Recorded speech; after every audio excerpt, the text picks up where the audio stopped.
Vamos ver se conseguimos então estabelecer esse contacto. O convidado desta noite chama-se Joaquim Fernandes. Vamos ver se conseguimos. Alô, professor? Sim, alô. Estamos, alô, viva. Cá estamos nós. Estamos a linha. Sim, senhor. Já te estamos há bocadinho agora para confirmar. Mantenho-me aqui em conversa com o meu amigo Dr. Francisco. Sim. E, entretanto, estávamos na expectativa de entrar quando quiser. Claro, o Dr. Francisco é bom para a gente passar o tempo, verdade. Não é? Que ele começa a conversar e para o calar faz favor. É verdade. Sim, senhor. Professor, eu estou hoje aqui com uma grande dificuldade, sabe? O senhor tinha um currículo daqueles de invejar a qualquer um, não é? Quer dizer, coloca-me assim numa posição bastante constrangedora. Mas está a falar do currículo reduzido ou do currículo ampliado? Não é isso. Mesmo que seja reduzido, dá-me a impressão que, quer dizer, estou perante uma dificuldade, ou enfim, uma tarefa complicada, uma vez que o senhor, para além de professor, de filósofo, assim, tem vários livros escritos, tem-se interessado pela questão também um pouco dos OVNIs, não é? Um pouco, ou enfim, sim. Ou muito, não é? Desde o início, desde a minha juventude, que tenho andado no rastreio desses enigmáticos fenómenos, não é? Claro. E pronto, e claro que as coisas vão evoluindo, os conhecimentos vão se acumulando, a gente pega numas hipóteses, deita fora outras e assim sucessivamente, porque o conhecimento é progressivo e é dinâmico, não é? Eu estou-me a recordar agora de um dos episódios do professor Hermano Saraiva, que disse num dos episódios, enfim, numa das séries que ele apresentava, que eu entrevistei a uma altura e ele disse-me qualquer coisa do género: a gente, se aprender uma coisa por dia, chega a velho, sabe umas coisitas, não é? Sim, claro. Vai-se acumulando, como eu digo, mas há coisas que nós vamos também atirando um pouco pela janela porque já estão desusadas, já estão ultrapassadas e, portanto, o conhecimento renova-se, não é? Muito bem. Portanto, como eu disse, isto é progressivo e é dinâmico, não é? Assim, para começar, e relativamente aos OVNIs, o que é que o senhor, digamos, gostaria que acontecesse no futuro próximo, ou está, digamos, ou tem uma certa fé de que poderá acontecer algo, digamos, enfim, a curto prazo? Olha, agora utilizou aí uma palavra que, enfim, tenho alguma aversão, para não dizer alguma repugnância, que é a palavra fé. Eu não, enquanto historiador, se quiser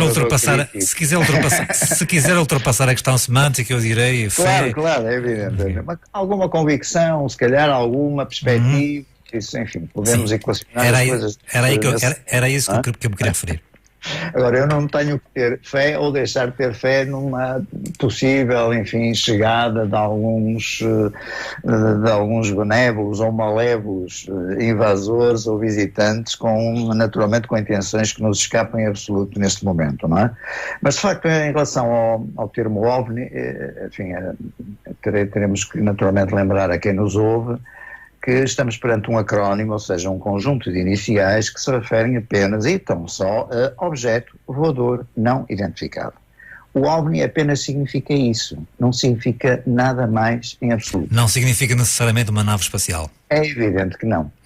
Aliás, só quando tivermos esgotado todas as possibilidades de explicação racional dentro dos parâmetros do conhecimento humano acumulado até à data, porque naturalmente sabemos que existem centenas e centenas de estímulos e de explicações e de hipóteses que podem justificar e podem, digamos, ajudar a compreender muitas dessas manifestações, nós teremos que apertar cada vez mais a malha, não é?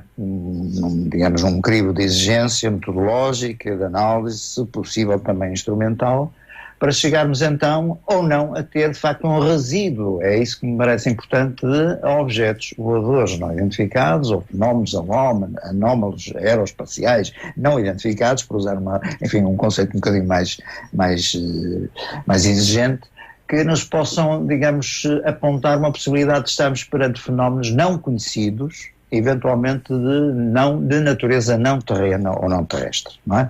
Portanto, enquanto não tivermos de facto uma prova cabal, digamos, inultrapassável, eventualmente, necessariamente, e seria desejável, reprodutível até em termos laboratórios, de um determinado material que não existe neste momento na Terra, isso seria de facto, digamos, o NEC Plus Ultra, digamos, seria o grande salto qualitativo para, nos nossos dias, enfim, enquanto estamos por aqui, não é, tentarmos perceber de facto muitos desses fenómenos que evoluem na nossa atmosfera e, segundo, enfim, alguns detalhes mais convincentes, não só na nossa atmosfera, mas também no nosso solo, não é? Uhum. E, portanto, mas até agora, de facto, tem sido difícil chegar a um consenso, até porque sabemos que, infelizmente, boa parte da comunidade científica tem resistido com alguma relutância, para não dizer muita relutância, a uma intervenção, a uma participação na análise desses fenómenos. E, portanto, isto complica a vida a quem, enfim, aos núcleos académicos e de facto, enfim, às pessoas mais vocacionadas e até mais entusiasmadas relativamente a esse fenómeno, em chegar a conclusões de facto definitivas, não é? Uma vez que essa prova não existe, acha que há evidências? Digamos que há evidências, inclusive, nos efeitos passíveis de análise, não só do ponto de vista físico, mas também psicológico, psicofísico, eu diria, de algumas manifestações desses objetos que aparentemente, de facto, têm provocado sequelas, ou seja, efeitos físicos e psicofísicos, não só em testemunhas, não só em seres humanos, mas também em marcas no solo que podem ser suspeitas de ser provocados pela presença de determinados objetos em função de uma libertação de uma determinada energia que nós não sabemos e com isso, digamos, provocar determinadas alterações que podem ser avaliadas em laboratório. Há a produção de algum material, por exemplo, os famosos chamados cabelos de anjo, que um colega nosso, o Raul Brengel, co-designou de fibra alvina, portanto são filamentos brancos que regularmente caem do céu, às vezes sem a presença visível de objetos, mas muitas vezes associados à presença de objetos voadores não identificados e que de uma ou de outra vez têm sido recolhidos e têm sido sujeitos a análises laboratoriais, também um pouco, enfim, inconclusivos, não tem sido de facto, como digo, como já disse antes, possível, digamos, chegamos a conclusões definitivas quanto à natureza desses materiais, mas de todo modo há aqui, realmente parece haver aqui uma associação de causa e efeito, não é? Da presença de determinados fenómenos na atmosfera que provocam a precipitação de determinados materiais, nomeadamente a questão desses filamentos brancos, que curiosamente surgem também, por exemplo, associados a algumas das datas dos fenómenos de Fátima. Portanto, isto já adiantar um bocadinho mais o interesse dos nossos ouvintes, não é? E, portanto, são essas pistas que, em termos científicos, devem ser seguidos. Mas para lá disso, eu, na minha perspectiva, enquanto, enfim, investigador das ciências humanas, naturalmente onde a história se inclui, dou muito valor e muito realce aos efeitos que são provocados na personalidade e na maneira de ver, e nas convicções e nas crenças das pessoas. Portanto, essa dimensão histórica e antropológica, para mim, é, se quisermos, eu não sou físico, e portanto essa dimensão mais subjetiva, mais da experiência humana, associada à visão, à experiência direta desses fenómenos, sejam eles objetivos, sejam eles subjetivos, sejam eles visualizados no exterior, sejam eles pressentidos no interior da consciência das pessoas, esses aspectos para mim é que são os mais relevantes, em termos históricos, claro. Muito bem, eu entretanto não pude deixar, o senhor já entrou um pouco aí, digamos, mesmo que se calhar, digamos de uma forma não muito direta na questão de Fátima e nos filamentos, uma vez que relacionou uma coisa com outra, eu vou pegar-lhe por aí, durante pelo menos breves instantes. Que filamentos é que estamos a falar, professor? Estamos a falar exatamente de uma espécie de filamentos brancos que atingem às vezes dimensões interessantes e desmesuradas, na ordem de alguns metros de extensão, embora possam aparentar determinadas, digamos, conglomerações. Às vezes aparecem um bocadinho mais isolados, tipo, digamos, imagine-se pétalas, por exemplo, de flores, como foram descritas, por exemplo, em algumas situações em Fátima, mas tendo naturalmente aqui, tendo em conta que a psicologia do crente em Fátima, naturalmente que pode caracterizá-las em função também do ambiente, o ambiente religioso, associando a pétalas de flores, que são naturalmente consideradas como um adorno do próprio ambiente religioso, relacionado com o culto da Virgem, etc. Portanto, há aqui aspectos semânticos também muito interessantes. Mas no que concerne à materialidade desse fenómeno, sem dúvida nenhuma que ele se produz, e nós em Portugal temos um registro histórico de algumas dezenas de casos, registados desde os inícios do século XIX, por exemplo, que dão conta exatamente desses filamentos que muitas vezes têm sido associados à produção de teias de aranha. Portanto, teias de aranha que eventualmente nas grandes altitudes, fazendo os seus ninhos e as suas aglomerações, depois após, enfim, alterações de ventos e correntes aéreas, acabam por proporcionar a precipitação desses materiais. Portanto, há uma grande discussão também na variedade desse tipo de materiais, mas também isso que nos interessa em particular, de facto, esses filamentos brancos com características muito vincadas estão, de facto, como eu disse há pouco, associadas à passagem e à visualização de objetos materiais, objetos voadores no céu, relativamente em altitudes médias ou mais elevadas, e dos quais um exemplo mais clamoroso em Portugal é o caso de Évora, de novembro de 1959, que foi observado e foi registado por dezenas de pessoas e cujo esse material, enfim, esbranquiçado e filamentoso, cobriu praticamente o centro da cidade de Évora. E aí houve possibilidades de recuperação desse material, que foi sujeito a análises possíveis e do ponto de vista químico e microscópico da época, forneceu algumas pistas interessantes, mas, como digo, naturalmente com as limitações da época, os constrangimentos também da ordem científica, enfim, o medo de incorrer no ridículo por parte dos seus pares, levou a que, neste caso, o responsável da captura dos materiais, enfim, acabasse também por não conseguir avançar demasiado nas conclusões sobre as propriedades efetivas desses materiais, que acabaram, aliás, infelizmente, por desaparecer num incêndio que ocorreu na Faculdade de Ciências de Lisboa, onde esse material acabou por ser guardado, não é? Portanto, é apenas um dos episódios, uma extensão, se quisermos, de efeitos físicos e materiais que o fenómeno OVNI nos apresenta desde, se quisermos, há séculos.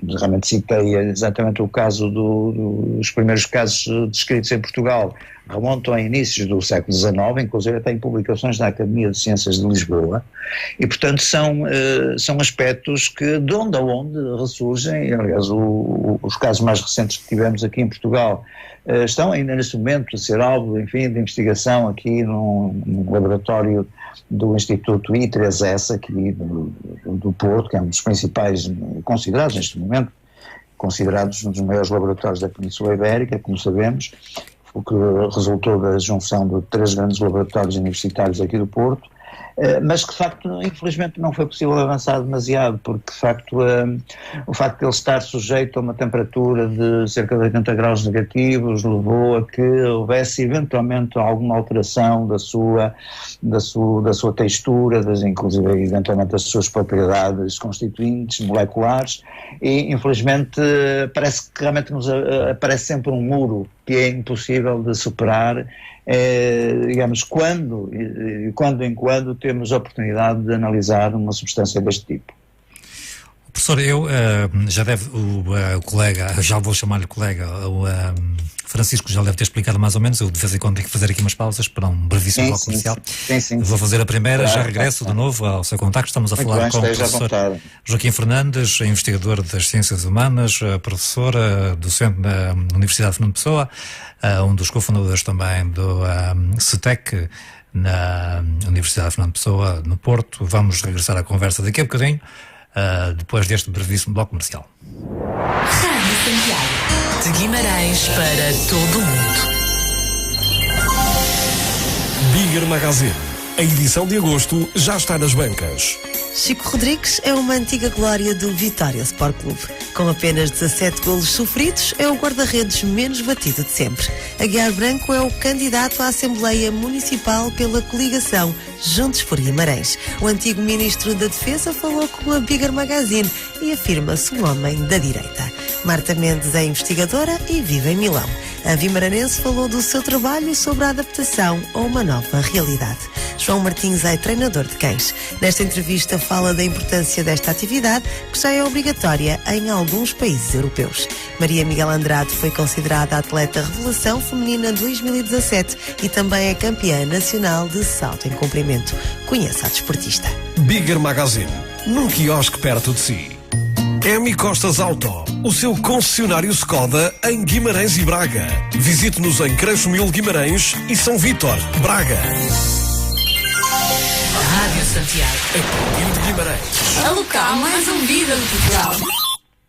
Muito bem, programa Café Duplo desta sexta-feira. Estamos em conversa com o professor Joaquim Fernandes, historiador, filósofo, cofundador do STEC, Centro Transdisciplinar dos Estudos da Consciência da Universidade de Fernando Pessoa. Professor, mais uma vez, boa noite. Boa noite. Não fugindo ainda do tema de Fátima, é preciso ter algum cuidado quando, enfim, um país ainda predominantemente católico, parece-me, não é? Sim. Pelo menos estatisticamente. Ou pelo menos com essa matriz, vá lá, não é? Digamos, é preciso ter algum cuidado enfim, em vez de dizermos que foi a Nossa Senhora que apareceu, dizermos antes que terá sido um fenómeno, digamos, enfim, eventualmente extraterrestre. Eu já estou por aqui o eventualmente, não é? Com algum cuidado também, não é?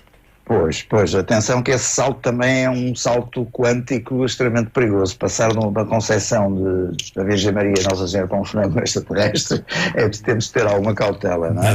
Mas não me custou nada ouvir isso a semana passada, enfim, claro. Com essa clareza, se quiser, não é? Claro. Eu creio que o Dr. Francisco também abordou um pouco esta temática, que naturalmente é sempre muito sensível. É sensível num país tradicionalmente católico, formatado durante séculos para entender o mundo de uma certa maneira, mas é evidente que as ciências avançam, e também as ciências humanas, e também as neurociências, e também a física, e também a psicologia, etc. Instrumentos que em 1917 não estavam assim tão desenvolvidos. Portanto, nós temos que ter em conta a época, a conjuntura, o local e as pessoas, para tentar perceber, de facto, como é que seria possível exprimir-se um acontecimento que seria fora da norma. Repare, se nós estivéssemos em 2017, imagine Fátima em 2017, qual seria a percepção e o entendimento final de um fenómeno similar ao que foi descrito por Lúcia e os seus primos inicialmente? Eu interrogo muitas vezes, se aparecesse hoje alguém tipo Jesus Cristo, se teria algum crédito, não é? É evidente, porque essa forma ligadamente... A não ser que fizesse uns milagres assim muito... Claro que teria a aparecer e identificar-se exatamente como disse, como Jesus Cristo, produzindo de facto uma alteração a nível mundial, com uma demonstração efetiva e irrecusável de uma série de milagres, revertendo a situação catastrófica que nós começamos a viver hoje, em termos ambientais, em termos demográficos, em termos de conflitos internacionais, etc. Bom, mas isso é outra história para você. Claro. Bom, portanto, sobre a questão da interpretação de Fátima em termos daquilo que foi o início e o progressiva convicção por parte das autoridades religiosas, com base nas descrições dos três videntes, acaba por ser uma consequência exatamente da conjuntura mental, da conjuntura social, até da conjuntura política e ideológica da época, não é? Mas ao mesmo tempo não me está a querer dizer que precisamente por isso o fenómeno poderá não ter sido interpretado como devia. Foi dentro, certeza. Aliás, eu estou aqui a citar e vou pegar assim muito brevemente e assim, parafraseando um pouco à distância as palavras do próprio Cardeal Ratzinger, o emérito Papa Bento XVI, que tratou muito bem e aprofundadamente a problemática de Fátima no contexto da interpretação antropológica, sublinhando exatamente esse aspecto. A descrição que é transmitida pelos videntes, nomeadamente por Lúcia, está apenas dentro das possibilidades da época da própria vidente. Isto diz tudo.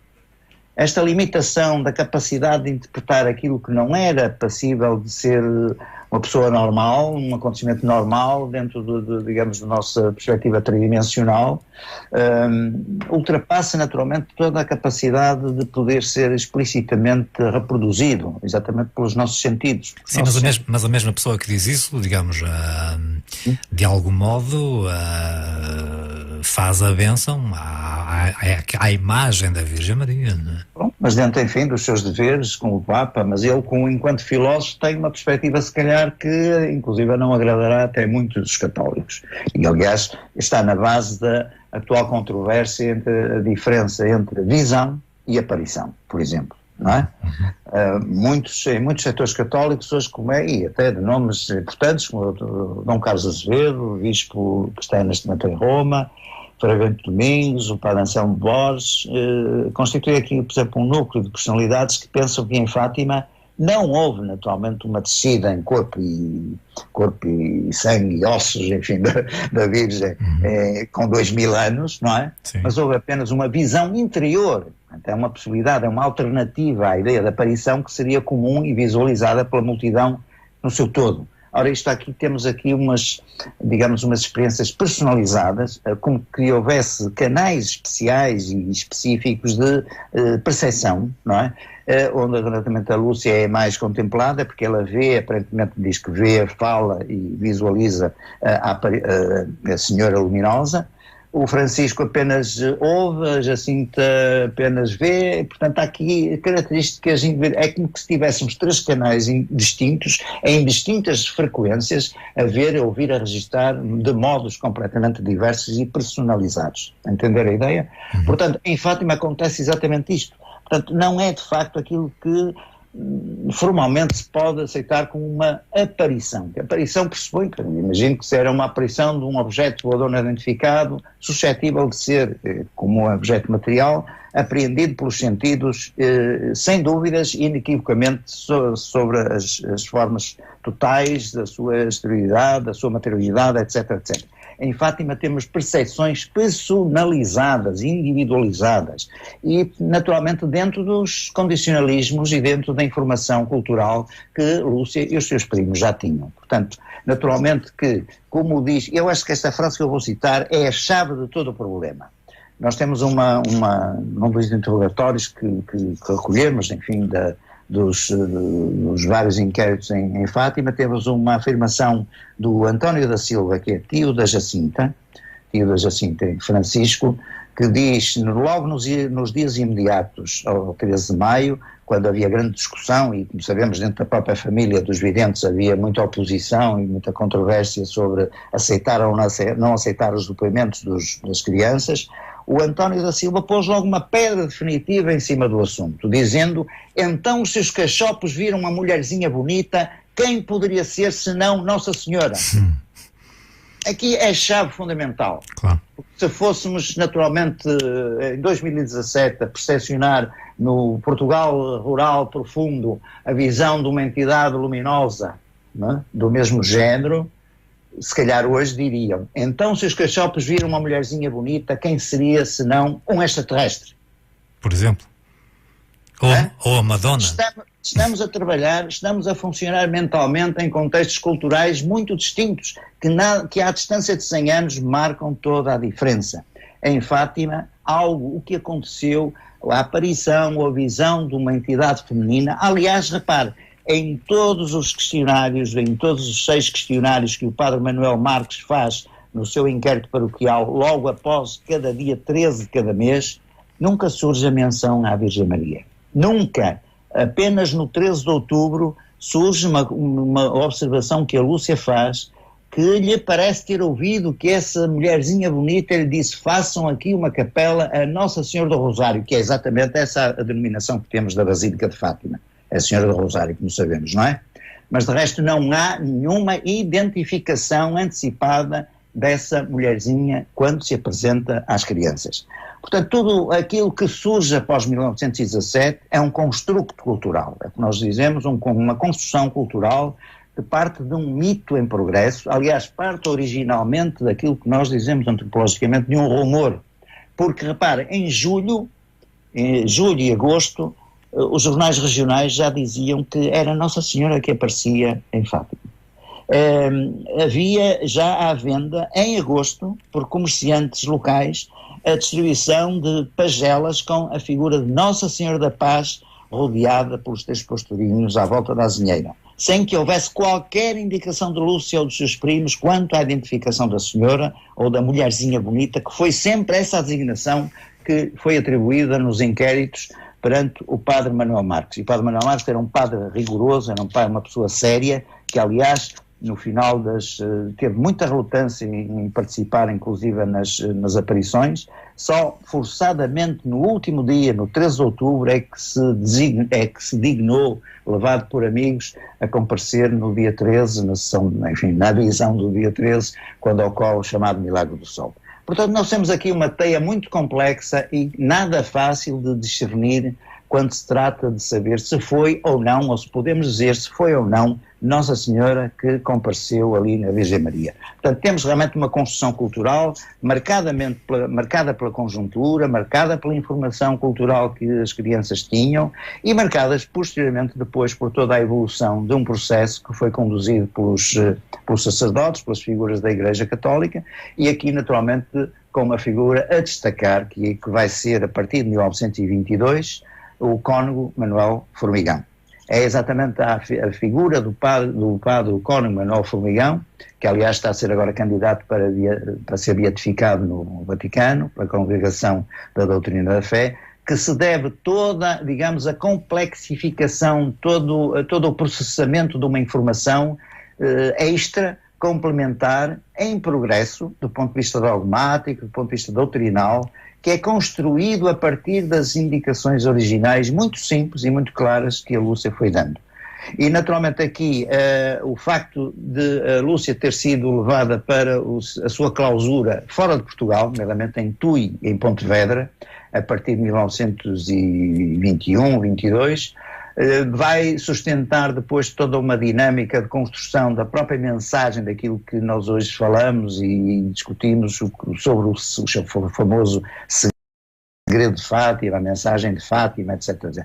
Tudo isso são materiais construídos já na sua clausura, sobretudo a partir de 1929. Entre 1929 e 1941, a Lúcia produz as suas memórias, as famosas memórias, que são 4, onde realmente se vê que há uma influência direta dos seus confessores, sobretudo do padre Aparício e do padre Gonçalves, padres jesuítas, que lhes vão naturalmente ministrando conselhos, informações, etc., etc., que nada já tem a ver com a experiência original de 1917. E, portanto, é preciso muita cautela quando se trata de dilucidar criticamente toda a evolução histórica dos fenómenos de Fátima. Cautela, mas em que sentido que cautela é essa? Cautela exatamente por parte dos devotos, por parte dos crentes, quando aceitam, e inclusive, e ainda hoje alguém me telefonou apavorado, diz, mas o que é que se trata, enfim, o segredo de Fátima? Eu até tenho andado a tomar antidepressivos, estou aqui, enfim, com o coração nas mãos, será que o mundo vai acabar? Será que isto vai explodir? Enfim, portanto, há situações dessas, não é? Quer dizer, toda essa didática, toda essa apologética que tem sido projetada, digamos, no seio de setores responsáveis da Igreja Católica, não estou a responsabilizar a Igreja Católica em si, mas setores da Igreja Católica, de facto, que se calhar são mais papistas que Fátima, eu diria se calhar mais fatimistas que Fátima, não é? Que têm projetado digamos, todo um ambiente de castigo, de terror, de penitência, etc., etc., cuja imagem mais conhecida e mais didática que nós temos é a ideia do famoso inferno, não é? Uhum. Portanto, temos aqui elementos que naturalmente, como digo, basta verificar, e eu tenho tido a felicidade ainda ontem estive em Fátima nos arquivos do Cônego Formigão e confirmei as impressões que já tinha, de facto, os depoimentos iniciais das crianças não têm nada a ver com aquilo que vai ser publicado e reproduzido depois no âmbito claustral pela irmã Lúcia, sob a influência dos seus confessores. Nós temos aqui uma Fátima I, que é a Fátima de 1917, e temos uma Fátima II, que é construída a partir de 1929. até 1941. Deem as voltas que quiserem os defensores, os apologetas de Fátima. São duas realidades historicamente indesmentíveis e separadas, marcadamente separadas, e portanto são inconciliáveis. O assunto das aparições marianas é tratado pelo menos desde o Concílio de Latrão, do século XVI, na altura em que foram introduzidas normas bastante rigorosas, bastante até racionais para a análise destas experiências e a sua valorização doutrinal. E chega-se hoje à conclusão que, digamos, por intervenção de cardeais e dos próprios papas e dos pensadores católicos, que de facto é unânime em considerar isto, que é muito simples. As aparições marianas não constituem um dogma de fé. Nenhum católico, nenhum crente, nenhum nenhum dos fiéis é obrigado a acreditar em alguma das aparições marianas, mesmo aquelas que são consideradas dignas de crédito pela Igreja Católica. Não estamos a falar das outras que foram refutadas. Nós temos hoje cerca de 16, 17 aparições marianas consideradas, num conjunto de cerca de 3.000 historicamente registadas. Portanto, repare, não é, na diferença que existe nos critérios que a investigação da própria Igreja toma em mãos quando considera, quando analisa as chamadas aparições marianas. Portanto, as aparições marianas são consideradas, do ponto de vista teológico, revelações privadas. Não se equivalem ao dogma do que constitui o material em que um católico, um cristão, deve acreditar, que são os evangelhos. Esse é o núcleo duro da crença dos cristãos e dos católicos. São os textos evangélicos. Nada mais do que isso.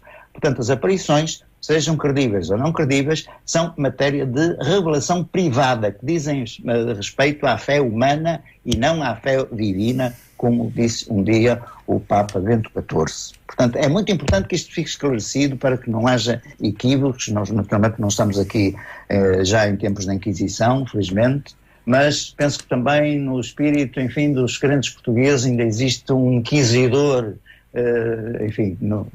dentro de algumas cabeças, e portanto é preciso perceber isto e é preciso ter informação correta e rigorosa sobre a validade e o limite destes fenómenos. É isto que eu queria dizer, só para complementar a informação que passei há bocadinho. Claro, entretanto o senhor é muito requisitado para este assunto, precisamente de Fátima, não é? E acha que, e falando um pouco da presença em Portugal do realizador Elie Marzulli, que ele, digamos, a abordagem que ele faz à questão vai em que sentido já agora?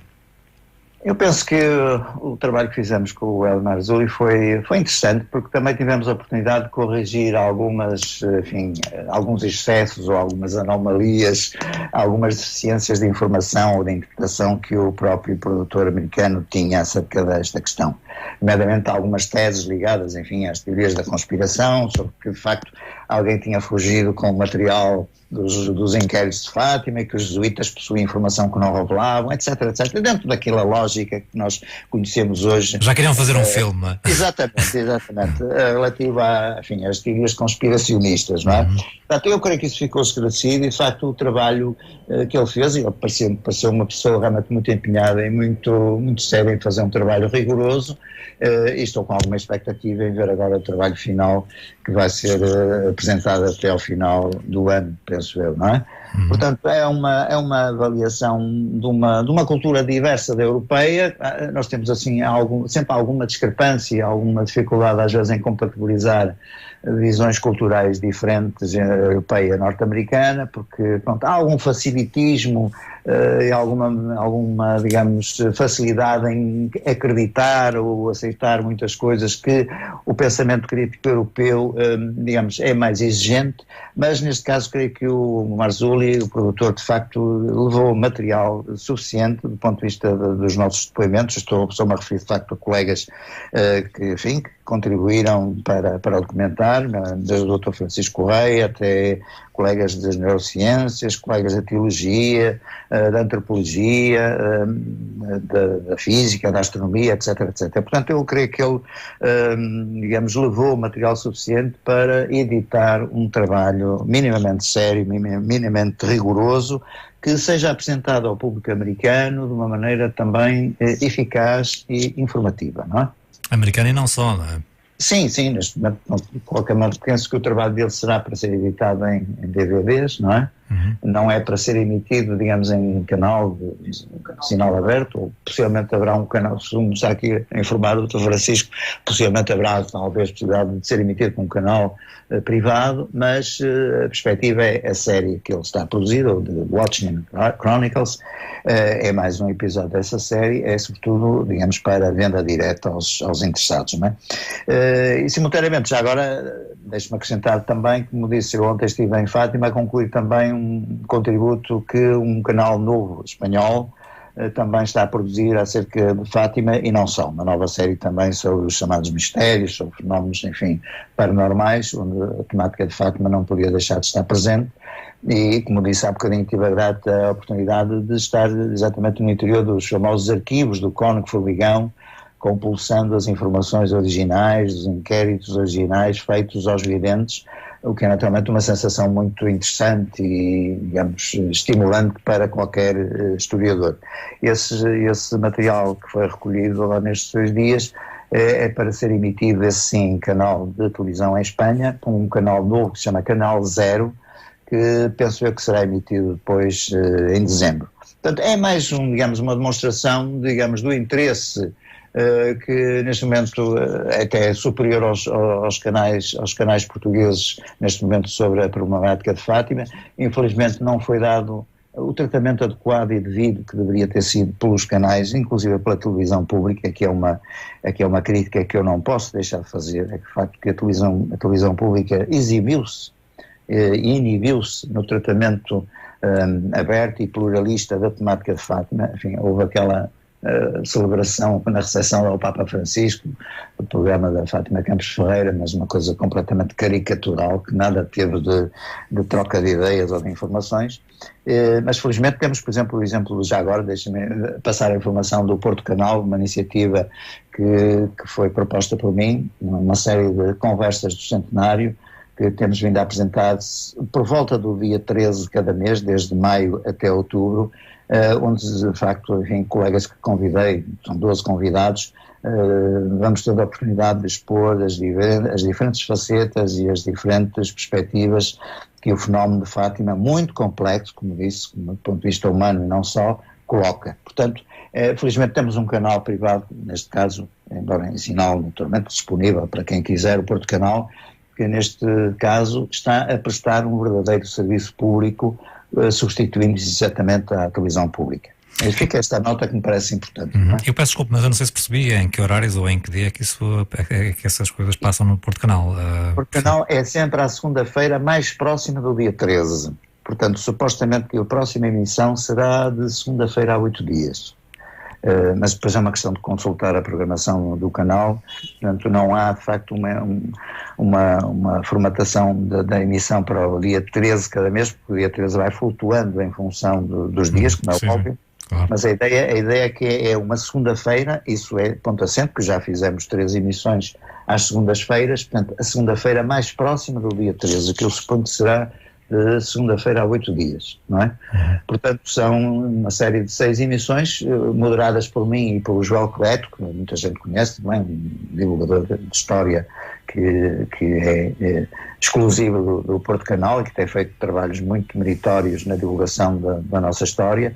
Portanto, sou eu e o João Cleto que moderamos essa conversa com mais 2 convidados de diferentes áreas disciplinares em torno da problemática de Fátima. E tem sido, de facto, muito gratificante conversar e ver o resultado final e escutar, de facto, reações muito positivas da parte dos telespectadores. E, portanto, é esta a informação que eu gostaria também de deixar passar para futuros telespectadores dos 3 programas que restam de agosto até outubro, neste caso. Muito bem, vou tentar pelo menos eu. Professor, considera que este interesse, a Lei Mar Azul, esse canal espanhol, é pela passagem do número redondo em anos, dos 100 anos, ou há mais qualquer coisa? Há OVNIs? Forçosamente é motivado pelo facto de ser o centenário, não é? Claro. Portanto, o centenário disputou de facto um interesse exponencial.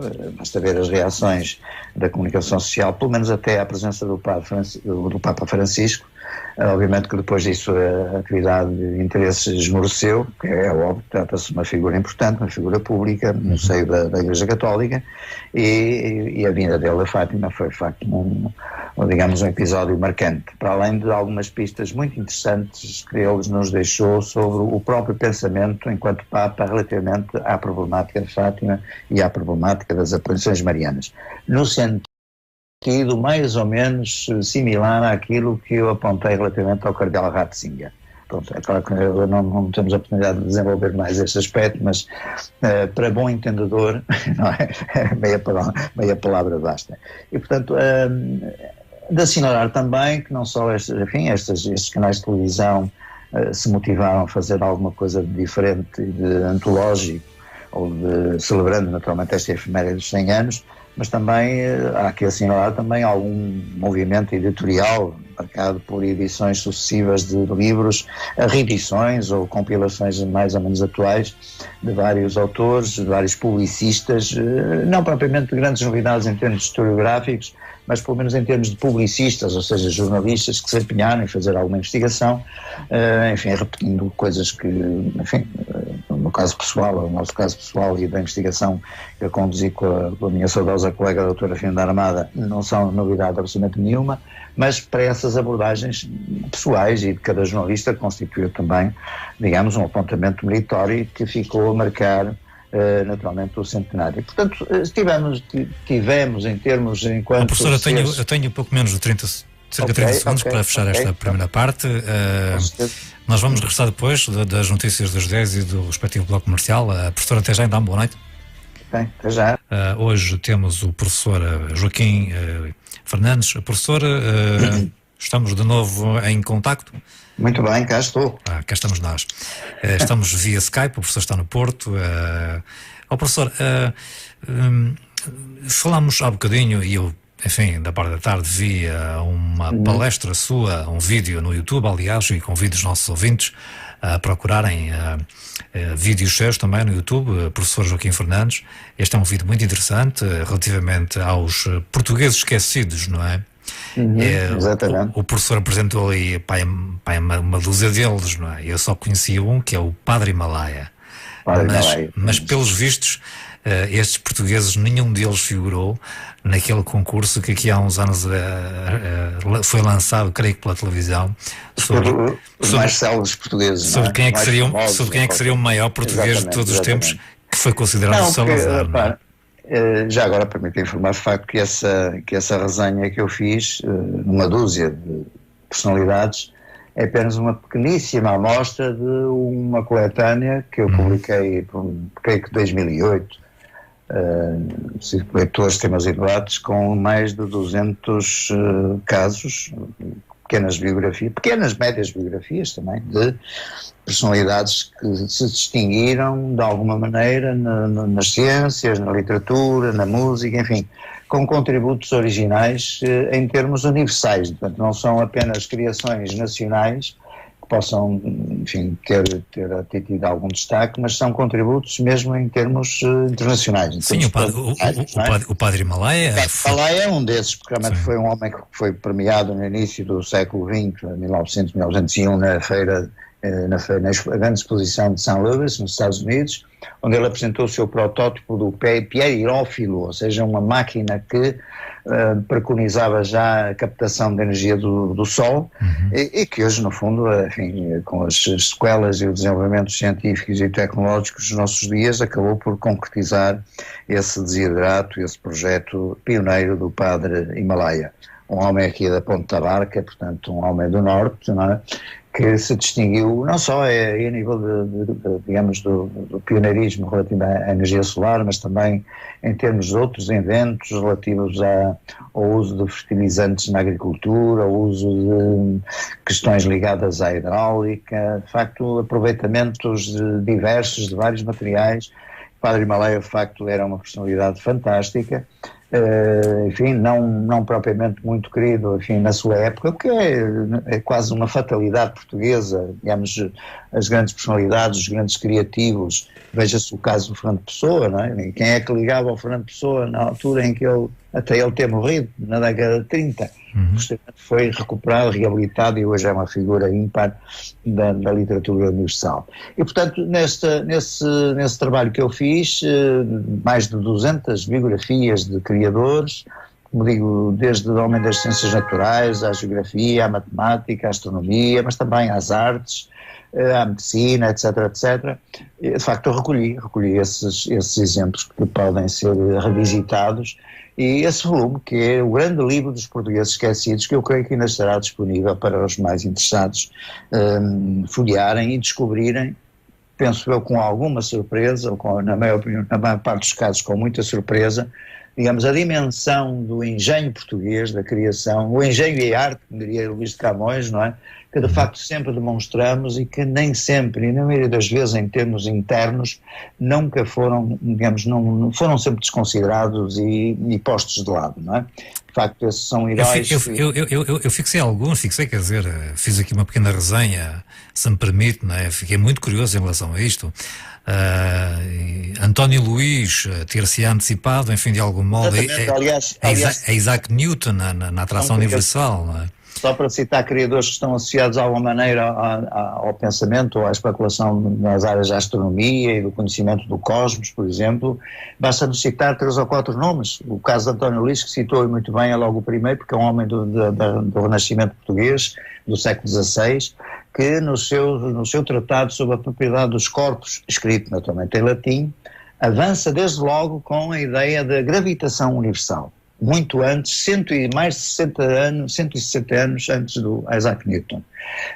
Portanto, em termos muito abstratos, em termos de um conceito, uma expressão muito, digamos, muito sintética, mas está lá claramente a ideia que tudo depende de tudo, se organiza em função do todo. Portanto, há aqui a atração da ideia dos corpos, do equilíbrio entre si, que no fundo é isto que nós vemos e sentimos no nosso sistema solar, por exemplo, só para reduzirmos a nossa escala digamos, mais próxima, que é o sistema solar, o Sol e os nossos planetas. Portanto, esse equilíbrio, essa atração, essa sustentação recíproca entre os planetas e o próprio Sol.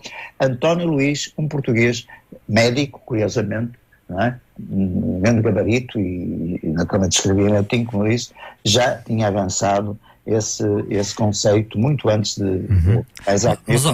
Mas, professor, o senhor é um historiador também, não é? Há o António de Andrade, eu fixei alguns, o Bento de Portugal. Descobre o Tibete, o primeiro europeu no Tibete. Sim, exatamente.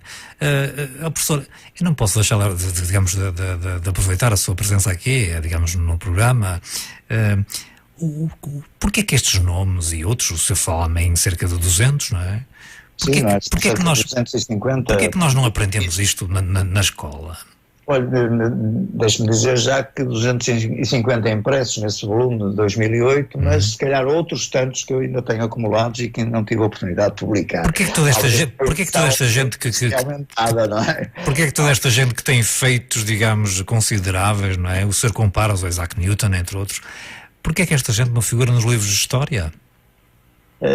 Pois, exatamente, é uma boa pergunta que poderia ser colocada e deve ser colocada às nossas entidades responsáveis a nível do Ministério da Educação, por exemplo. Porque é que estas vidas, estas personalidades, estes exemplos não são ensinados? Esta investigação toda? Ensinados na escola. Porquê? Porquê é que não são? Mas eu pergunto-lhe assim como historiador, não é? Eu estou a fazer a mesma pergunta para mim porque não tenho respostas. Não lhe sei explicar racionalmente o porquê desta ignorância, a não ser que seja pura ignorância, desconhecimento total do nosso passado e da riqueza criativa dos nossos antepassados. E outra coisa que me admira é o senhor ter conseguido editar um livro com este assunto. Exatamente, infelizmente, pronto, houve um editor, neste caso até uma editora, a doutora Guilhermina Gomes, na altura do Círculo de Leitores, que teve o rasgado bom senso e sageza, como se diz, de saber aproveitar este material. E como digo, há muitos outros tantas personalidades que estão ainda por divulgar e que na altura, em cada época que viveram, foram razoavelmente menosprezados, quando muitas vezes, no caso, por exemplo, dos judeus, ou da ascendência judaica, foram muitas vezes expulsos e foram, digamos, deixados ao Deus dará, e alguns deles por necessária e consequente vingança, entre aspas, já não quiseram regressar a Portugal, por exemplo, quando mortos, não quiseram sequer ter campa em Portugal, porque acharam que, de certo modo, foram desprezados a tal ponto que eles próprios acharam que, de facto, Portugal não os merecia. E eu acho que, de facto, eles tiveram toda a razão em não querer regressar a Portugal, porque temos sido muito duros e muito injustos para muitas mentes brilhantes, enfim, sublinhando uma expressão muito conhecida, não é? Que fomos produzindo, sobretudo desde o século XV, não é? Século XVI e por aí fora, e como digo, com algumas expressões completamente originais, e como há bocadinho falamos nas questões da astronomia e do cosmos, para além de António Luís, permite-me citar, por exemplo, o grande padre António Vieira, que para além de pregador, chamado imperador da língua portuguesa, como se conhece, não é? Como é divulgado, foi também um homem que refletiu muito sobre os cometas, por exemplo, e não só do ponto de vista, digamos, dos aspectos proféticos, da astrologia que ele cultivava em termos até políticos, na justificação, por exemplo, da chegada ao trono de Dom João IV, quando da restauração portuguesa, mas também enquanto, digamos, anotador de singularidades astronómicas, como era a passagem de alguns cometas, dos quais ficamos devedores a ele, António Vieira, como único anotador de passagens de cometas que em mais sítio nenhum do mundo foi registado, por exemplo. O caso do cometa da Bahia é, de facto, no século XVII, é o único registro que temos da passagem desse cometa importante, em 1622, devido à pena de António Vieira. Portanto, um homem que desconfiava da mentira azul do céu, esta caracterização da ideia que, de facto, que o que vemos, o azul que nós vemos no céu é uma mentira, porque o céu em si não é azul, não é? É em função exatamente da refração dos gases que constituem, na sua maioria, a nossa atmosfera, em função depois, naturalmente, da interseção dos raios solares, e ele, de facto, já nessa altura, no século XVII, tinha a percepção que a cor do céu não era de facto azul, era uma ilusão, como sabemos, não é? Isso depois foi explicado teoricamente só praticamente no século XIX, com o Lindlar, que de facto, pronto, em termos de composição química dos gases, etc., explicou tudo isso. Depois deixe-me só apontar mais um outro exemplo, que é um exemplo também interessantíssimo, que é a própria Marquesa da Lorna, a poetisa Leonor de Almeida, que era uma apaixonada pelo céu, pelo firmamento, etc., e que foi a primeira escritora, eu diria pensadora, escritora, que avançou a ideia da reencarnação das almas, portanto a ideia reencarnacionista, quando as pessoas morrem, as almas reencarnam num novo ser, etc., etc., ou a transmigração das almas, como ela supunha, não só em termos de passagem de corpo para corpo no planeta Terra, mas supunha ela transmigrando de estrela em estrela. Repare, nós estamos a falar em finais do século XVIII, e com um conceito absolutamente revolucionário, a ideia que possamos vir os nossos corpos... Mesmo antes do Allan Kardec e a filosofia espírita. Exatamente. Professor, que nome é esse, professor? É Marquesa da Lorna, portanto, a Leonor de Almeida, cujo pseudónimo literário era e ficou celebrado na literatura portuguesa como Marquesa de Alorna. Eu aconselho realmente a leitura... Marquesa de Alorna, a casa de Alorna e Fronteira, que era uma casa aristocrática muito importante no século XVIII, que foi uma das perseguidas pelo Marquês de Pombal, do célebre processo dos Tábuas, não é? Uhum. Portanto, Marquesa de Alorna. A Leonor de Almeida tinha um outro pseudónimo literário, que era Alcipe. Na altura era, enfim, a poesia gongórica, mas a Marquesa da Lorna era marcadamente já uma poetisa da área do naturalismo, chamada poesia didática e filosófica, não é? Portanto, quem quiser consultar, veja Leonor de Almeida, Alcipe, que é o nome de guerra literário, e em termos, enfim, da sua filiação genealógica era titular Marquesa de Alorna, da casa dos Alorna e Fronteira. Portanto, ela tem uma obra imensa do ponto de vista da poesia, que eu tive, enfim, o prazer também a necessidade de ler extensamente, são mais de 10 volumes de poesia, não é? Onde de facto ela se exprime com um encantamento, com uma paixão fantástica relativamente às estrelas, ao cosmos, ao espaço, etc. E portanto é uma pessoa que estava na reclusão no convento de Chelas, na altura exatamente de uma das famílias que foi atingida pelo processo dos Táburas, na altura do Dom José, não é? E ela, enquanto jovem, mesmo atrás das grades do convento de Chelas, olhando as estrelas à noite, de facto produziu e projetou um pensamento riquíssimo do ponto de vista lírico, onde constam exatamente estes conceitos pioneiros de reencarnação e de transmigração. Eu aconselho vivamente quem nos ouve a que possa recuperar, as obras delas estão acessíveis, né, que sejam em bibliotecas, não é? Em reedições, e portanto a obra dela é de facto fascinante. E portanto temos realmente estes exemplos de portugueses esquecidos que, como se vê, avançaram conceitos pioneiros. Já falta-me citar o caso da existência dos satélites de Marte, que foram antecipados pelo padre Blutot, um padre luso-francês, também antes dos dois satélites, Phobos e Deimos, os dois satélites de Marte, serem sequer descritos nas viagens de Gulliver, um famoso romance que todos conhecem, e muito menos até antes do astrónomo americano Asaph Hall, por volta de 1880, os ter visto o telescópio. Bom, eu creio que perdemos o contacto com o professor. Vamos ver se restabelecemos esse contacto. Professor, mais uma vez, boa noite. Boa noite, como está? Ok, recuperamos esse contacto, finalmente. Um corte. Professor, portanto, aliás, conversamos sobre isto no intervalo, mas eu vou ter que transmitir, enfim, uma pergunta. Eu tinha colocado no Facebook a eventualidade de colocar aqui uma outra linha de Skype para permitir, mas tecnicamente isso ainda não está muito viável. No entanto, o nosso amigo Nuno Alves, ouvinte também do programa e já colaborou connosco há cerca de 15 dias atrás, coloca uma pergunta que é mais ou menos o seguinte: o que é que o professor acha sobre a atitude do governo relativamente ao fenómeno OVNI em Portugal? Digo isto porque de alguma forma tem colaborado, mas por outros não contam tudo. Em 2013/2014 tentaram interceptar um objeto voador não identificado no norte do país, solicitado o auxílio a aeronaves civis. Quando o objeto passou para o lado espanhol, as comunicações foram encerradas e mais nada se soube. Eu sei que o professor, já falámos sobre isto, mas como ele disse, teria que colocar a questão de novo, porque...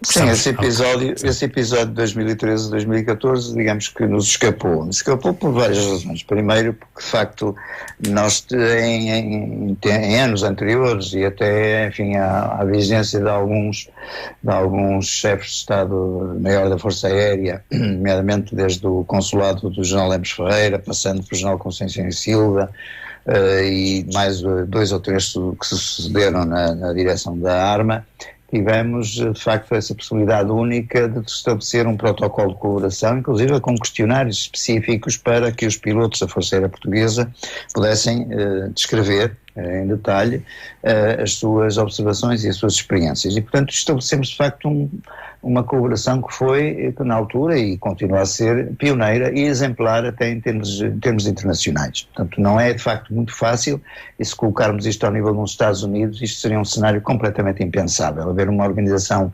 académica civil que pudesse estar a intervir diretamente na investigação de casos militares. Isso foi possível fazer connosco. Até determinada altura. Agora, claro que nos últimos anos houve alterações, enfim, os responsáveis militares vão sucedendo, os governos também, e isso de alguma maneira também inibiu a continuidade da nossa colaboração ao nível intrínseco, ao nível direto, mantendo exatamente esse tipo de colaboração e, portanto, digamos, alguma dificuldade em hoje termos essa continuidade de informação que vamos procurar reatar no próximo futuro, não é? A todo momento podemos e estamos tranquilos porque, de facto, o STEC, e ao nível do STEC, falando, e também com a colaboração da Exopolítica, digamos, são os organismos responsáveis, academicamente dotados. Basta dizer que, em termos, eu acabei por não referir, digamos, a pertinência do STEC, do Centro Transdisciplinar de Estudos da Consciência, é um organismo único em termos académicos em Portugal. Foi fundado no ano 2000, digamos, aglomerando, envolvendo investigadores de várias áreas, e neste momento temos, de facto, enfim, algumas, 2, 3 dezenas de investigadores, e, normalmente, por exemplo, um conselho científico onde estão representadas as grandes universidades portuguesas. E, portanto, isto é facto de louvar, é de exaltar, porque, de facto, não há muitos países, ou diria escassíssimos países em todo o mundo, dispõem, digamos, de um centro desta natureza, onde estes temas de fronteira, onde estes temas pouco considerados são tratados seriamente e com capacidade investigativa, não é? Professor, falemos em nome de OVNIs, não é? Já estamos com a mão na massa. O senhor é solicitado à volta e meia para documentários, para reportagens televisivas, programas de rádio, etc., como neste caso. O senhor apresentou, aliás, uma série de programas... RTP2, exatamente, os Encontros Imediatos. Encontros Imediatos. Foi produzido em 2008, exatamente. Que episódios, ou enfim, que dizer dessa experiência já agora e desses episódios que foram por lá relatados? Enfim, a experiência em termos de televisão foi uma experiência também inédita, porque nunca se tinha feito uma abordagem minimamente cautelosa e de reconstituição informativa e também com um amparo ou apoio científico diverso relativamente aos casos mais interessantes e mais insolúveis que registramos em termos históricos. Claro que nem todos eles foram reprodutíveis, porque nós queríamos sempre, ou quisemos sempre, nessa série dos Encontros Imediatos, ter, digamos, a presença física das testemunhas envolvidas. Naturalmente, enfim, em alguns casos, infelizmente, as testemunhas já não estavam entre nós e foi impossível, portanto, reproduzir alguns casos interessantes que mereciam ser tratados, mas não o foram, exatamente porque fisicamente as testemunhas já não estavam presentes. De todo modo, dentro do conjunto dos 13 casos, enfim, permito-me salientar alguns. Um deles foi citado há bocadinho, o caso Débora, onde de facto se verificou a queda dos famosos filamentos brancos, que, enfim, constituíram de facto um processo muito longo e que praticamente veio até aos nossos dias, atravessou a década de 70, 80, etc., com vários parceiros, com várias abordagens, continua, enfim, a levantar interrogações sobre a natureza e sobre a propriedade e a relação direta desses filamentos com o fenómeno OVNI propriamente dito, mas também em casos militares. Aí está um caso que eu posso destacar exatamente fruto da colaboração do STEC e de organismos que precederam o STEC com a Força Aérea Portuguesa, que é o caso da OTA de 1982, protagonizado por 3 pilotos da Força Aérea, em pleno dia, 11 da manhã, um dia brilhante, em que, de facto, um objeto metálico foi seguido durante 15, 20 minutos, por 2 aparelhos em voo de treino, na zona da base da OTA, e, portanto, permitiram, de facto, uma observação muito cuidada e muito detalhada do comportamento desse mesmo objeto, que saía completamente das normas da aerodinâmica conhecida e das características de voo conhecidas, enfim, à época. Naturalmente podemos estar agora a especular, mas poderia ser um drone, pois nessa altura penso que ainda não estávamos na época dos drones. Poderia haver naturalmente já alguns testes experimentais de alguns veículos militares, mas pelo menos os pilotos portugueses que tiveram, digamos, a oportunidade de acompanhar o comportamento desse objeto assinalaram características de aceleração brutais na ordem, enfim, da passagem das poucas dezenas de quilómetros para cerca de 2.000 quilómetros horários e ascensões na vertical de centenas de metros e, portanto, digamos, colocaram-nos aqui um caso completamente irredutível. Eu diria que é dos poucos casos a 100%, pelo menos ao nível dos conhecimentos que nós dispomos hoje, de um caso que podemos de facto caracterizá-lo como verdadeiramente de objeto voador não identificado. Agora, qual a sua procedência, a sua fonte imediata ou mediata, as suas intenções, etc., isso naturalmente que nos escapa em absoluto. Portanto, de facto, temos aqui, enfim, para citar de memória, algumas das situações que foram reconstituídas nesse projeto pioneiro, que passou na RTP2, com generalidade de aplauso e de reconhecimento por parte das pessoas que podem, enfim, ainda hoje naturalmente revisitá-lo, quem o quiser, através das cópias que existem no YouTube, não é? Penso eu, e portanto verificar de facto o trabalho que foi feito na altura. Poderia ser melhor, poderia ser pior, enfim, foi feito com as condições da época. Se calhar hoje poderíamos fazê-lo de maneira diferente, mas penso que se tratou de um trabalho honesto, minimamente rigoroso, com um projeto de desenho, ou se quisermos, de um quadro de reconstituição dos principais casos portugueses que ocorreram e que foram conhecidos entre nós e foram tratados entre nós, não é? Eu não posso deixar de referir, enfim, de alguns desses episódios e mesmo de reportagens que se fazem, a questão das abduções, enfim, os raptos que as pessoas dizem envolvidas. O que é que o professor diz destes casos? E acha que, de algum modo, eles podem estar relacionados, por exemplo, ocorreu-me com o desaparecimento de pessoas, particularmente crianças? Olha, relativamente à questão das abduções, é uma questão realmente muito sensível. Aliás, um dos episódios dos encontros imediatos trata exatamente de um caso que se aproxima, enfim, dentro dessas características. Estamos a aplicar aqui, de algum modo, um certo jargão, professor. Quando falamos em numa abdução, num rapto, estamos a falar, as pessoas relatam, assim, em curtas palavras, relatam exatamente o que é, de um modo geral. A abdução, no sentido, enfim, do léxico e do conceito, significa sequestro, rapto, não é? Uma perda de noção do espaço e do tempo, conscientemente, de pessoas que, de facto, não conseguem reproduzir onde estiveram durante, por exemplo, alguns minutos, ou mesmo, enfim, algumas horas, quer que seja, nem em que circunstâncias o fizeram. Portanto, há, digamos, uma perda da noção do espaço e do tempo no plano consciente. De facto, alguns dos episódios, alguns dos estereótipos mais conhecidos dessas situações ocorrem singularmente com o sexo feminino, portanto com mulheres, provavelmente até dentro de um quadro de meia-idade. Enfim, há alguma caracterização nesse sentido, o que não é de todo, enfim, justificativo e não pretende sequer, digamos, fazer uma apresentação total do fenómeno, mas digamos que os casos mais interessantes, até também, se quisermos, até os mais dramáticos, com implicações físicas notórias, de facto, são interpretadas por mulheres, que me parece, de facto, são, digamos, alvo de qualquer atenção, de qualquer cuidado por parte de uma fonte exterior que provavelmente estará, ou que supostamente estará implicada nesses supostos raptos e sequestros, com intenções provavelmente e supostamente científicas, mas que não são feitas com o conhecimento ou com a concordância das vítimas. E podemos usar aqui, naturalmente, o epíteto de vítimas, porque elas são incomodadas, são interceptadas na sua vida normal, na sua vida corrente, e, portanto, há uma alteração do seu modus vivendi, não é? Por supostas criaturas que intervêm em situações as mais inesperadas possíveis, seja em pleno dia, seja durante a noite, etc. Para eu e para os ouvintes tentarmos perceber, as pessoas são raptadas fisicamente ou há, digamos, um rapto? Pois aí é tal dificuldade.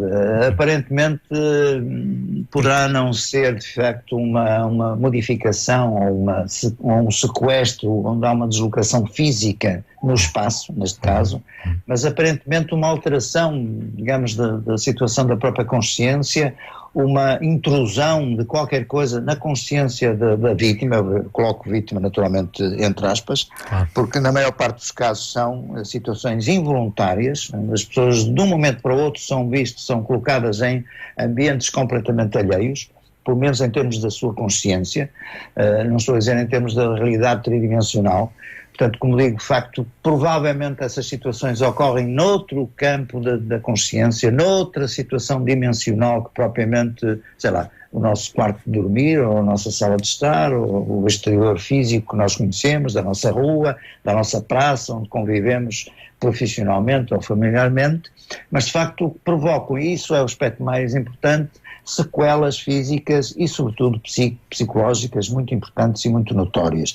Têm que ser habilidosamente e rigorosamente tratadas por terapeutas, por psicoterapeutas competentes. Essas pessoas não podem ser entregues a curiosos, por isso o perigo, e desde já advirto situações e pessoas, inclusive que nos possam estar a ouvir e que possam eventualmente pensar: eu já passei numa situação, uma experiência que me parece próxima do sequestro ou da abdução. A cautela que eu daqui lanço é que cuidado com as pessoas, com os eventuais terapeutas e interessados em explorar essa dimensão da experiência humana, que é de algum modo perigosa e que pode acarretar sequelas psicológicas e não só, consequências drásticas no plano do equilíbrio da vida pessoal e familiar de cada um. Portanto, são aspectos muito sensíveis que a ciência ainda desconhece, digamos, conhecerá apenas a ponta do iceberg. Portanto, será 90% do desconhecimento total de como se processam, ou como, de que modo e com que intenções e em que plano é que essas experiências ocorrem. Provavelmente ocorrerão fora da nossa noção de tridimensional enfim, do mundo real, das nossas coordenadas físicas, e por isso terão uma dimensão de consciência muito importante que podem afetar o equilíbrio das pessoas. Entretanto, não me respondeu se eventualmente considera haver aí, digamos, alguma aproximação enfim, há tantas crianças que desaparecem quase todos os dias, que se eu falar nisso, não é, professor? Pois, realmente, digamos, a recolha etária das pessoas que são envolvidas, ou que se vêem envolvidas nos chamados sequestros e raptos, podem envolver claramente grupos etários, como citou, muito jovens, e daí a aproximação entre os videntes de Fátima, por exemplo, e os sequestrados, as crianças que alegam experiências similares na sua infância, por exemplo, não é? E, portanto, há aqui um plano muito curioso que pode ser cruzado e que pode ser comparado. Portanto, essas experiências excepcionais, essas experiências extraordinárias, podem se situar, digamos, num quadro da infância, vulgarmente quando, por exemplo, nós conhecemos experiências de pessoas, inclusive familiares, que reportam brincadeiras com os seus amigos imaginários, por exemplo, durante a infância, né? naquele quadro etário dos 7 aos 10 anos, que é exatamente o período, o corte temporal das crianças dos videntes de Fátima, por exemplo, não é?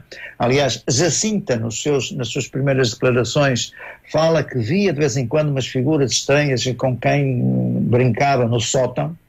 São aspectos realmente que não passaram para, digamos, para o corpo das aparições, da narrativa católica das aparições, mas essa experiência dos amigos imaginários que eventualmente vêm brincar com as crianças quando elas estão a dormir, no seu quarto de dormir, é comum e é, digamos, vulgar e frequentíssima. E pode, digamos, ser compatibilizada com esse tipo de experiências que as crianças depois, posteriormente, até nessa altura não evocam, mas posteriormente, quando mais crescidas, quando mais adolescentes ou mesmo adultas, vêm a reproduzir e vêm a lembrar-se. Portanto, há, digamos, aqui quase que uma espécie de apagamento voluntário ou involuntário do seu próprio consciente sobre essas experiências da infância, que são depois ressuscitadas, são depois recuperadas na fase adulta, e que são muito similares a esta intrusão de seres aparentemente com maléficas intenções, ou pelo menos não muito bem declaradas intenções, já numa fase tardia, exatamente do quadro, enfim, das mulheres maturas, por exemplo, que eu há bocadinho citei. O caso das crianças, por exemplo, é exatamente esse. Quando me aponta essa possibilidade de haver desaparecimentos de crianças dentro dessa faixa etária, compatibilizo aí, eu associo exatamente a esse plano da experiência que as crianças alegam com os seus amigos imaginários. Enfim, serão de facto imaginários ou será de facto um arranhar de uma espécie de portal que se pode abrir, uma espécie de, para além do espelho de Alice, conforme eu costumo dizer, um mundo de Oz, onde as coisas funcionam, e se calhar Fátima funcionou um pouco nesse registro. É de facto, poderá ser, digamos, algo parecido com uma espécie de espelho de Alice que entretanto se abriu para os 3 pastorinhos, não é? Que vivenciaram coisas completamente impossíveis de ser vividas na sua vivência tridimensional comum do mundo rural. Portanto, nós temos aqui, no fundo, aquele conceito que eu gosto muito de citar, que foi uma das estrofes que o Fernando Pessoa introduziu no grande poema A Mensagem, quando questiona este facto possível e este cenário possível. Haverá rasgões no espaço que deem para o outro lado?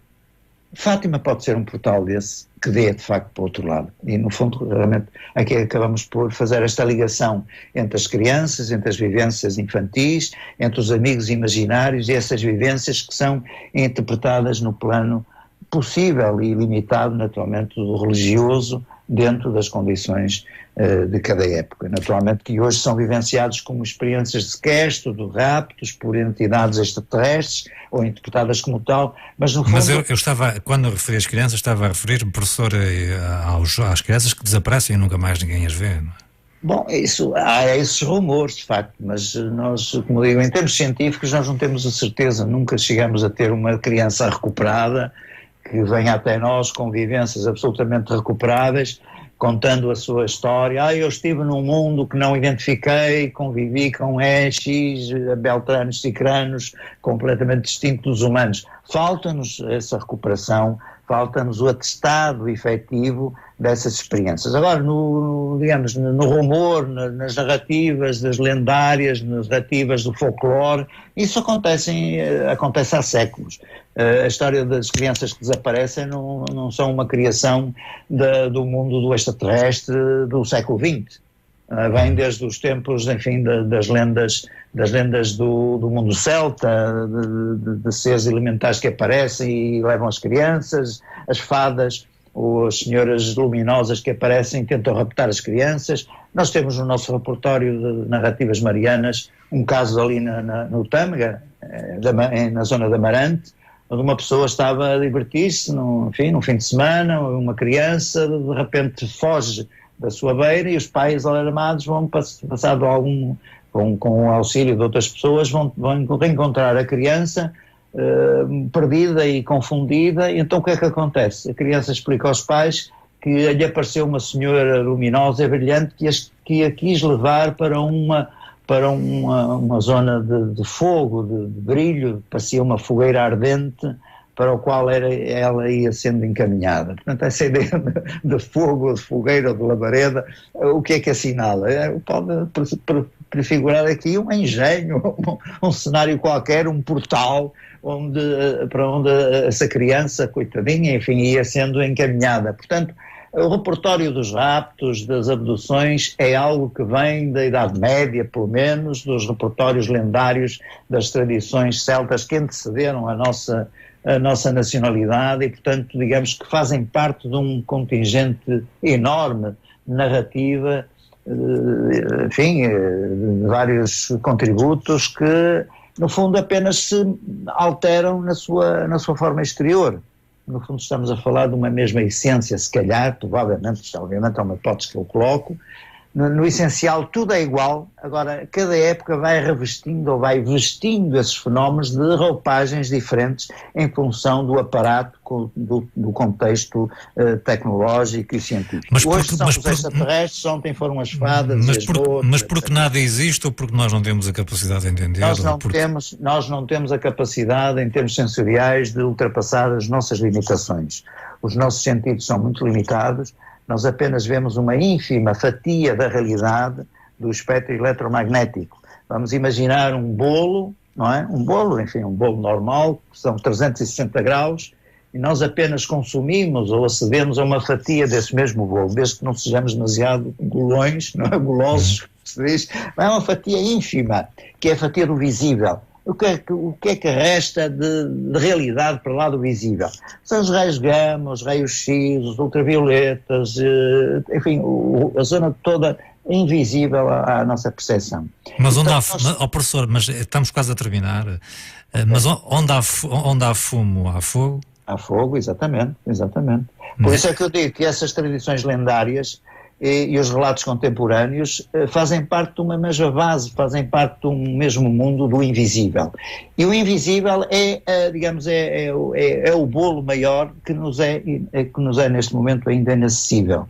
Por isso é que eu digo que o visível é apenas uma fração da realidade com o qual nós então, professor, autorizados a contactar. Não é? Nós temos cerca de 2 minutos, professor, em jeito de terminarmos, e eu costumo fazer esta pergunta como sendo a última ou quase a última. Sim. Na sua opinião, essa célebre questão tripla, quem somos, de onde vimos e para onde vamos? É verdade, é uma questão filosófica que irá permanecer durante ainda bastante tempo. Mas qual é o seu, digamos, qual é a sua justiça? Em termos da existência desta humanidade, sapiens, que nos marca hoje a nossa evolução, não é? Estamos na fase sapiens, eu penso que de facto seria um desperdício de espaço se o planeta Terra fosse o único albergue da vida. Vida sobre outra qualquer formulação que não apenas esta fórmula que nós temos de uma cabeça, 2 braços, 2 pernas, uma consciência ou mais consciência, menos consciência, mais cérebro, menos cérebro, e portanto o resto do espaço albergará ou será um contínuo de vida onde diferentes formulações orgânicas, morfológicas, inteligência, não propriamente com base no carbono, mas se calhar em outros elementos que nós, para além dos elementos, dos 100 e muitos elementos que nós conhecemos da química, mas se calhar outros elementos que nós desconhecemos em absoluto, com certeza terão formatado possíveis civilizações muito mais antigas do que a nossa, com milhares e milhares de anos mais de maior vivência do que a nossa.